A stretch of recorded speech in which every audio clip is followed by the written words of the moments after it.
18వ తేదీన గిద్దలూరులో జరిగే మినీ మహానాడు కార్యక్రమం విజయవంతం చేయాలని కార్యకర్తలకు నాయకులకు పిలుపునిచ్చిన ఎమ్మెల్యే మార్కాపురం జిల్లా గిద్దలూరు. నమస్కారం. గిద్దలూరు నియోజకవర్గ స్థాయి మహానాడు కార్యక్రమాన్ని 18వ తారీఖు అంటే సోమవారం రోజు తిరుమల కన్వెన్షన్లో ఉదయం 9:30 గంటలకు ప్రారంభించడం జరుగుతూ ఉంది.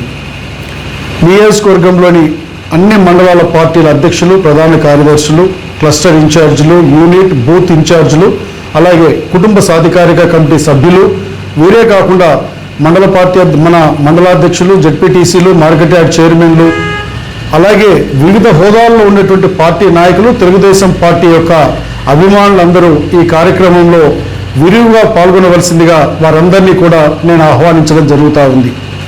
రేపు జరగబోయేటువంటి మహానాడులో నియోజకవర్గానికి సంబంధించినటువంటి పలు అంశాలని మనం తీర్మానాలు చేసుకొని నియోజకవర్గ అభివృద్ధికి సంబంధించినటువంటి విషయాలని జిల్లా మహానాడికి మనం 24వ తారీఖు నాడు వచ్చే ఆదివారం నాడు మనకి జిల్లా మహానాడు జరుగుతుంది. ఈ తీర్మానాలు పంపించి అక్కడి నుంచి రాష్ట్ర స్థాయికి పంపించి రేపు మన ప్రభుత్వం ద్వారా ఈ యొక్క అభివృద్ధి కార్యక్రమాలు చేసుకునేటువంటి అవకాశం ఉంటుంది. కాబట్టి మరి ఒక్కసారి మన యొక్క తెలుగుదేశం పార్టీ కుటుంబ సభ్యులందరినీ కూడా నేను ఆహ్వానిస్తూ ఉన్నాను. ఈ యొక్క మినీ మహానాడు కార్యక్రమంలో రేపు 18వ తారీఖు జరిగేటువంటి తిరుమల కన్వెన్షన్ సెంటర్లో జరిగేటువంటి కార్యక్రమానికి మీరు విరివిగా పాల్గొని ఈ కార్యక్రమాన్ని జయప్రదం చేయవలసిందిగా అందరినీ కోరుకుంటూ అందరికీ నా యొక్క నమస్కారాలు తెలియజేస్తా ఉన్నాను.